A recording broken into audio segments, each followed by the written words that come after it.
So, good day, ladies and gentlemen. We are going to continue our explanation. And in this topic now, they say meeting subject pronoun face to face. That means that we are talking about subject in French. Subject as pronoun as subject in French. So what is there that pronouns replace noun, enabling you to avoid clumsy repetition when you write or speak. In French, pronouns change depending on the role, subject, direct, object. They are subject and they are also direct object or indirect object, or to show possession. Those pronouns they are also used as to show possession in a sentence. So fortunately, you don't need to worry about all those different forms at this point. Instead, this section focuses on French subject pronouns, those that function as subjects. That means that the one that function as subject. The other pronouns are covered in various chapters. After we will talk about it this month. In a sentence, the subject indicates who or what is performing the action. In the sentence, John plays tennis. John plays tennis. John is the subject. You can replace John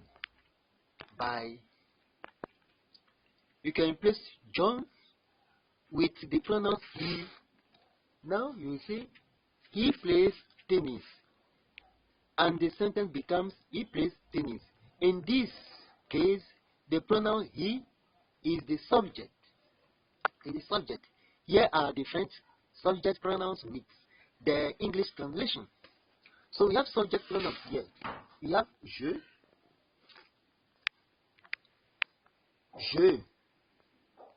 As I'm saying, be repeating with me. Je. It's not ze or j. Like English used to pronounce j. It's not j. Je. That means I. Tu. It's not tu. Tu. Like somebody is smoking. You pronounce it tu. Tu. That is it. As I'm saying, be pronouncing with me. We have je, tu, il. That il, il, elle, on. Il means he, elle means she, on means it or one. Nous means we, vous means you, il. That means they is the plural for il in singular. Elle means they in English is the plural of elle for many female. This il, although it has s at the end, but you not pronounce the s. You say il is the plural for il. Many males. Elle is the plural for elle. Many females. It also means they. So you can also be playing it and be learning it and be pronouncing it till you master it. Let's move on. Taking a closer look at je. This je.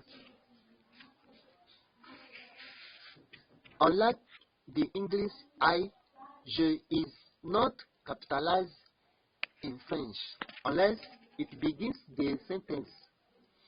Also, if the verb that follows je begins with a vowel or a mute h, that means a silent h that is not pronounced. So we see it in the chapter 3. For more on the mute h. So the e is dropped That means that if you are using je with a verb that starts with a vowel or a silent H, that E of je will drop and be replaced by an apostrophe added. That's going to be replaced by an apostrophe. This doesn't happen with any other subject pronoun. Here is an example. J'aime. J'aime. Have you seen that that J, je, the E of J is dropped and is replaced by apostrophe. J'aime le français. J'aime le français. This is the pronunciation. If you saw this one, how you pronounce it on your own. If nobody is there to play the audio for you, how you pronounce it on your own. So you follow it. It means I like French. I like French. More on it, elle,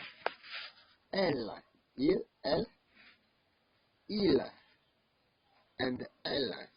As I've mentioned before, as mentioned previously, French nouns are either feminine or masculine. The same is true of French pronouns. Therefore, il refers not only to a person, meaning he, but also to a masculine singular object, meaning it. For example, il siffle can have a meaning as he is with him or it is with him, depending on the context or the content of the sentence. The same thing applies to elle. Elle est belle. Elle est belle could mean she is beautiful or it is beautiful. Of course, il and elle, that is the plural form. That is the plural form of il and of elle. The masculine and the feminine feminine third person plural. They have only one meaning, regardless of whether they refer to people or things. So that's the topic about il and elle. It is you. You know. The tu and vous issue. Both tu and vous in English has the meaning of you, but you need to be aware of the fundamental difference between them. Tu is always singular, whereas vous can be singular or plural. If you're using vous to an individual, okay, we have the explanation here. Vous is both singular and plural, yet even when it refers to one person, when will you refer it to one person? If you are talking to one person in a formal way, to show him respect, somebody that is older than you, to show him respect, you can say vous. But if you are talking to many people, also you can use vous. If you are talking to somebody that's younger than you or in informal way, you use tu. You, that is tu. You use tu. So we have here tu. So you use tu. But so start practicing your greeting using vous and the corresponding verb form ending. That verb will end with ez, except for three irregular verbs. Whether you are addressing one person or more, you use the verb will end with ez. How you address someone in French depends on how well you know them. It is the person. If the person is a family member, a peer, or a child, you use tu. That is informal way. which is an informal way of speaking to someone. You need to use the more polite and respectful form of the English you. That is in a formal way. Vous. If you are talking to an individual in this situation, when you meet someone for the first time, unless that person is a child, that's when you use vous. That's for an individual. When you are talking to someone other than you, other than yourself, or when you are talking with someone with authority, someone from the authority, like your teacher, your supervisor, or any other person. Another way, when you are referring to two or more people, you also use vous. That's what I explained previously. If you go to the other chapter, we will talk about more. You get more information about it. In fact, using tu to address a stranger or a new acquaintance would sound strange at best and impolite at worst. However, if you go to Quebec, that is in Canada, French Canada, you may soon discover that the familiar tu is much more liberally used as at all times, and that they use often and often. Using on for all. On. A very versatile subject pronoun has several meanings. One, it has several meanings. This on, it means one, or we, or they, or people, or someone. It, and so many meanings like that.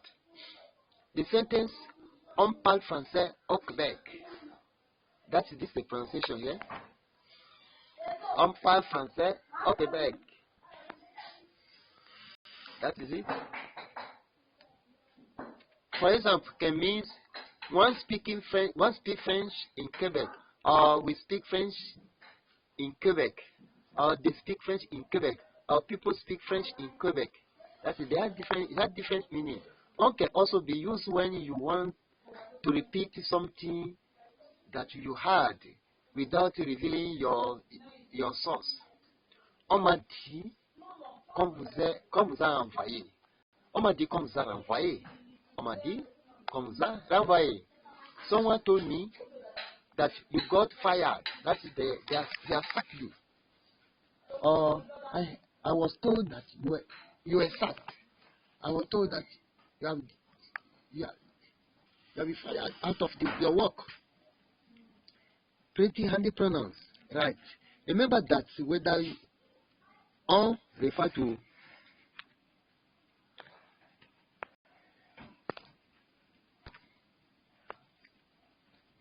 to a singular or a plural subject, its verb conjugation is always third person singular. That is for on. It also for third person singular, is also for il, il, and elle, ell, which is in singular, third person singular. Those one means he or she, that we saw it previously. See the verb conjugation letter on this chapter, so you will see it later. Thank you. If you have any question, you can ask in the area of a comment. Thank you.